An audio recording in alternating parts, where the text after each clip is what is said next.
Hi, my name is Dana Flores and today I'm going to show my KWL chart. This chart is composed in three parts. The first is what you know, the second part is what you want to learn, and the third part is what you learned. We start to the first part, what you know. The topic on phoneme and phonology is lateral approximant consonant sounds. I show this draw. Lateral approximant consonant sounds are made by releasing air past the side of the tongue without making a block in the middle. English pronunciation has one lateral approximant phoneme. The second draw is a very common variation allophone of I is also found in standard pronunciation T. It's made in the same way at the front of the mouth, through the tongue is also raised at the back of the mouth. Approximate consonant sounds are made by bringing two articulated close together without them touching as sound leaves the body. The result is a smooth, vowel-like sound. English pronunciation has three approximate phonemes, and all of these approximate sounds are voiced. The vocal cords vibrate as the sound is produced. The second part is what you want to learn, and I would like to learn basic sound production in the vocal tract, buzz, hiss, and pop.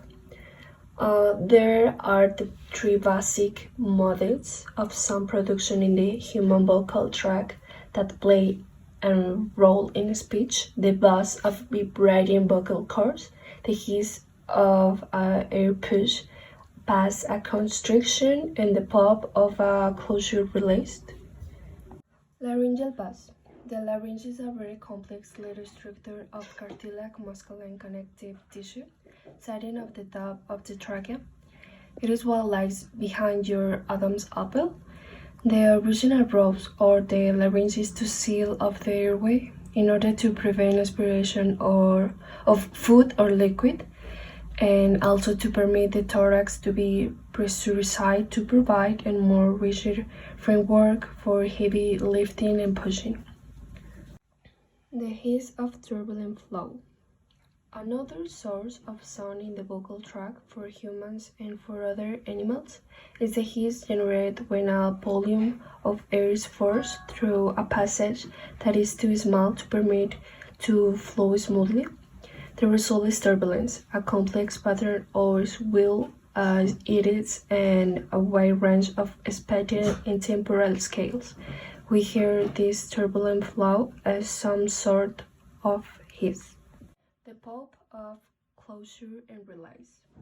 When a constriction somewhere in the vocal tract is complete, so that air can get past it as the speaker continues to break out, pressure is bowled off behind the constriction.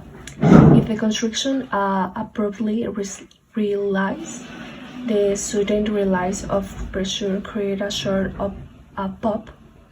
When this kind of closure and release is used as speech sound, phoneticians call it a stop, focusing on the closure, or a plosive, focusing on the release.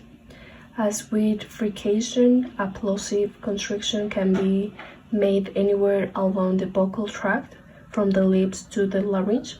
However, it's difficult to make a firm note seal in the pharyngeal region to make a stop, although a narrow fricative constriction in the pharynx is possible. And the third part, what you learn. I learned a fricative pronunciation.